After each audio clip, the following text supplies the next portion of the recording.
Welcome to health insight. This is dietitian ইনকিবিশিয়াস সিং। আজকে আবার আপনাদের সামনে খুব একটা চর্চিত টপিক নিয়ে, যে how to reduce post pregnancy belly fat, যেটা প্রচুর মায়ের সমস্যা, যে বডি ওয়েটটা after delivery every month increase হতেই থাকে, সেটাকে কন্ট্রোল করা যায় না।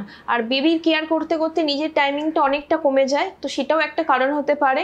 আর যেহেতু বেবিকে কেয়ার করতে গিয়ে সারাদিন অনেকটা সময় নিজেকে একটা জায়গায় গিয়ে বসে থাকতে হয় নিউবর্ন বেবি আসার পর, তো সেটাও একটা কারণ। তো এই বেলি ফ্যাটটা রিডিউস করার জন্য যে জিনিসগুলো করতে হবে, একদম হোম রেমেডিস বা বেসিক ডায়েট গাইডলাইন্স, যেটা ফলো করলে যারা নিউ মম আছো তাদের প্রত্যেকেরই ঘরে বসে লোয়ার বেলি ফ্যাটটা কম করতে পারবে। বা পুরোপুরি 100% যে ফলো করতে হবে তাও না, যেটা আমি এখন শেয়ার করবো, 80 to 90% ফলো করলেও কিন্তু বেলি পার্ট যেটা ইনক্রিজ হয়ে যাচ্ছে, একটা স্টাবার্ন ফ্যাট অ্যাকুমুলেট হচ্ছে লোয়ার অ্যাবডোমেনে, সেটা কিন্তু আমরা কন্ট্রোল করতে পারি। তো প্রথমেই স্টার্টিং আমরা যেটা করব সেটা হচ্ছে সকালবেলায় ঘুম থেকে ওঠার পর যেটা খুবই দরকার, সেটা হচ্ছে সকালবেলায় খালি পেটে 1 থেকে 2 গ্লাস জল খাওয়া। সেটা যদি একটু লিউকওয়ার্ম হয় তাহলে আরও ভালো, তাহলে মেটাবলিক রেটটা কিন্তু অনেকটা বুস্ট আপ হয়ে যায়। তারপর ব্রেকফাস্টটা স্কিপ করলে একদমই চলবে না। ব্রেকফাস্ট যদি হ্যান্ডি ব্রেকফাস্ট আমরা চাই, যেটা আমি বাচ্চা সামলে খুব তাড়াতাড়ি অ্যারেঞ্জ করে নিতে পারবো, তার জন্য ওটস স্মুদি খুব ভালো একটা অপশান। বা আমি এখন যে গরম পড়েছে তাতে চিড়ে দই খাওয়া যেতে পারে, বা বাড়িতে বানিয়ে উইদাউট সুগারে প্যানকেক খাওয়া যেতে পারে, যেটা কিন্তু খুব চটজলদি 10 মিনিটে কিন্তু হয়ে যায়। তারপর যেটা আমি ড্রিঙ্কটা শেয়ার করব সেটাই হচ্ছে আসল ট্রিক, যেটা বেলি ফ্যাটটাকে কিন্তু রিডিউস করবে। তো এই ড্রিঙ্কটা বানানোর জন্য যেটা করতে হবে সেটা হচ্ছে যে 2 কাপ জল, মানে ছোট চায়ের কাপের যে সাইজ, সেই চায়ের কাপের সাইজে 2 কাপ জল আমি একটা সসপ্যানে নিয়ে নেব। তার মধ্যে দিয়ে দেবো হচ্ছে 2 টেবিল স্পুন কিউমিন সিড, মানে সাদা জিরে, যেটা আমরা রান্নায় ইউজ করি। সেটা দেওয়ার পর জলটাকে ভালো করে ফোটাতে হবে। এতটাই ফোটাতে হবে যাতে ওই সাদা জিরে থেকে এক্সট্র্যাক্টটা পুরো জলে বেরিয়ে আসে। জলের কালারটা যতক্ষণ না ইয়েলো হচ্ছে আমি এটা ফোটাতে থাকবো। তারপর একটু 1/2 টিস্পুন গ্রেটেড জিঞ্জার ওর মধ্যে আমি অ্যাড করে দেবো। অ্যাড করার পর যেটা হবে, সেই জলটার পরিমাণটা আরেকটু কমিয়ে আনতে হবে ফুটিয়ে।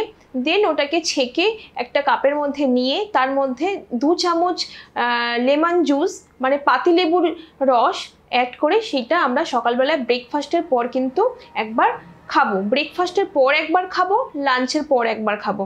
প্রেগনেন্সির পর আমি এক্সারসাইজ করতে পারছি না, আমার লাইফস্টাইল প্রচণ্ড সিডেন্টারি হয়ে গেছে, বেবিকে নিয়ে সারাক্ষণ বেডে বসে থাকতে হচ্ছে, তাও কিন্তু আমি বেলি ফ্যাটটাকে এই ড্রিঙ্কটার মাধ্যমে কিন্তু কন্ট্রোল করতে পারি। এক্সট্রা বেলি ফ্যাট যেগুলো অ্যাকুমুলেট হয়েছে সেগুলো কিন্তু এটার দ্বারা বার্ন হবে। তো এটা যদি সারাদিনে 3 বার খাওয়া যেতে পারে খুব ভালো। যদি 3 বার টাইম অ্যারেঞ্জ না হয়, হেভি মিল নেওয়ার পর, যেমন ব্রেকফাস্টের পর আমি একবার নেব, লাঞ্চের পর আমি একবার নেব। আর যখনই নেব ঠান্ডা খাবার থেকে যদি লিউকওয়ার্ম খাই, রেজাল্টটা কিন্তু আরও বেস্ট হবে।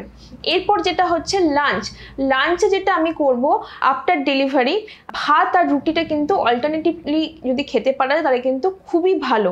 মানে রেগুলার ভাত খাওয়ার থেকে যদি আমি একদিন ভাত খেলাম, একদিন রুটি খেলাম, তাহলে কিন্তু ওয়েট গেইনটা অনেকটা কন্ট্রোল করা যায়। এবার অনেকেই আছে, আপনারা কোয়েশ্চেন করবেন যে আমার রুটি খেলে একটু অ্যাসিডিটি ফিল হয় বা গ্লুটেন ইনটলারেন্স আছে, তাদের জন্য কিন্তু রাগির আটা এক কথায় বলতে গেলে অনবদ্য। রাগি হচ্ছে এমন একটা গ্রেন যার মধ্যে প্রচুর ক্যালসিয়াম আছে। এরকম প্রচুর মা আছে যে আফটার ডেলিভারি দুধ খেতে পারে না, কারণ দুধ খেলে তার অ্যাসিডিটির সমস্যা হয় বা দুধ হজম হয় না। এবার দুধ যখনই আমি ডায়েট থেকে বাদ দিচ্ছি, তখনই আমার কিন্তু ক্যালসিয়াম ভিটামিন ডি ডেফিসিয়েন্সি কিন্তু হতে পারে। 100টা মেয়ের মধ্যে 90টা মেয়েরই কিন্তু ক্যালসিয়াম ভিটামিন ডি ডেফিসিয়েন্সি থাকে, আর আফটার ডেলিভারি তো সেটা আরও বেড়ে যায়। তো রাগির আটায় যেহেতু প্রচুর ক্যালসিয়াম আছে, তো দুধের অল্টারনেটিভ হিসাবে কিন্তু আমি রাগির আটা কিন্তু চুজ করাই যেতে পারে। তো কোনোদিন আমি একটু ভাত খেলাম, 40 গ্রাম আফটার মানে কুকিং হয়ে যাওয়ার পর 40 গ্রাম রাইস, আর তার পরের দিন হয়তো রাগির আটা 2টো রুটি। যাদের অ্যাসিডিটির সমস্যা রুটি খেলে হয়, সেই সমস্যাটাও মিটে গেল, আর শরীরে ক্যালসিয়ামটাও প্রচণ্ড এনহ্যান্স হলো, পায়ে ব্যথা বা ভিটামিন ডি কমে যায়, এই সমস্যাগুলো কিন্তু কম থাকবে। আরেকটা জিনিস যেটা খুব দরকার, সেটা আমরা অনেকেই ভুলে যাই, আফটার ডেলিভারি 2টো প্রোটিন অ্যাট এ টাইম একসাথে না খাওয়াটাই শ্রেয়। মানে ধরুন আপনি দুপুরবেলায় ভাত খাচ্ছেন, ভাতের সাথে আপনি পনিরও খাচ্ছেন, আপনি মাছও খাচ্ছেন বা সয়াবিনও খাচ্ছেন, এইভাবে খেলে কিন্তু হবে না। আপনি প্রত্যেকটাই খান, কিন্তু সেটা মিল হিসাবে ভাগ করে খান। মানে আপনি যখন দুপুরে ভাত খাচ্ছেন, যদি মাছ চুজ করেন, মাছ, সবজি, ডাল আপনি এটা খান, কিন্তু দুটো ননভেজ প্রোটিন কখনো কিন্তু একসাথে খাওয়া চলবে না। সেটা যারা ওবেস তাদের জন্য ফলো করা উচিত, আর যারা আফটার ডেলিভারি বেলি ফ্যাটটা প্রচণ্ড বেড়ে যাচ্ছে তারাও কিন্তু এটা অবশ্যই মাথায় রাখবেন। দুটো প্রোটিন কিন্তু, দুটো non veg protein at a time খাওয়া কিন্তু চলবে না।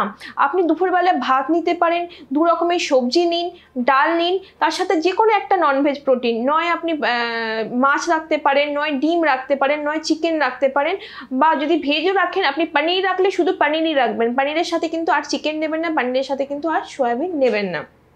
লাঞ্চ হয়ে যাওয়ার পর যেটা আমাকে করতে হবে, আমি যে জিরে ওয়াটার যেটা বানিয়ে রেখেছি, যদি আপনার সময় খুব অল্প থাকে তাহলে জিরে ওয়াটারটা আপনি একবারই বানিয়ে রাখুন।